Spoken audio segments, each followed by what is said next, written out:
আসসালামু আলাইকুম ওয়া রাহমাতুল্লাহ। আজকে যে বিষয়টি নিয়ে কথা বলবো সে বিষয়টি হলো, বাংলাদেশে প্রায় 3.5 লক্ষের মতো মসজিদ আছে, 3.5 লাখ ইমাম। এই যে বর্তমান সরকার একটা ঘোষণা দিয়েছে যে প্রত্যেক মসজিদে হুজুরদের, ইমাম এবং মুয়াজ্জিনদের একটি অনুদান প্রদান করা হবে, ঈদ উপলক্ষে একটি বোনাস দেওয়া হবে। প্রত্যেক মসজিদ থেকেই ফরম পূরণ করছেন এবং প্রত্যেক মানুষ, প্রত্যেক মুসল্লি, সাধারণ জনগণ থেকে সবাই জানছেন যে হুজুরদের একটি সরকারি অনুদান দেওয়া হবে। কিন্তু এই যে ঘোষণা হলো, প্রত্যেক পৌরসভার মধ্যে একটা এবং ইউনিয়নের মধ্যে একটা মসজিদে শুধু দেওয়া হবে, মোট 4,908টা মসজিদে দেওয়া হবে। বাকি যে মসজিদগুলো রইল, এই যে আপনারা জানেন সারা বছর হুজুরদের বেতন কম দেয়, কিন্তু তারাবির সময় একটা মোটা অঙ্কের অনুদান দেয়।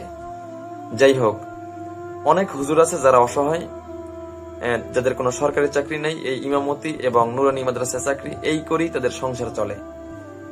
কিন্তু প্রত্যেক হুজুরেই, প্রত্যেক ইমাম সাহেবই এই ঈদ উপলক্ষে মসজিদ থেকে একটা মোটা অঙ্কের অনুদান পাইতো। কিন্তু এই যে বিষয়টা সাধারণ জনগণ জানার পরে, যে হুজুরে তো টাকা পাইবি সরকার থেকে, কিন্তু তারা মসজিদ থেকে কমিয়ে দিল। কিন্তু এই যে সরকারের কথার কারণে হুজুররা যে এই যে কম পাইলো বেতনটা, মসজিদ থেকেও কম পাইলো এবং সরকার থেকেও পাইলো না, এই বিষয়টার দায়ভার কে নেবে? আমার খুব জানতে ইচ্ছে করে যে এরকমটা কেন হলো। খুবই দুঃখজনক একটা বিষয়।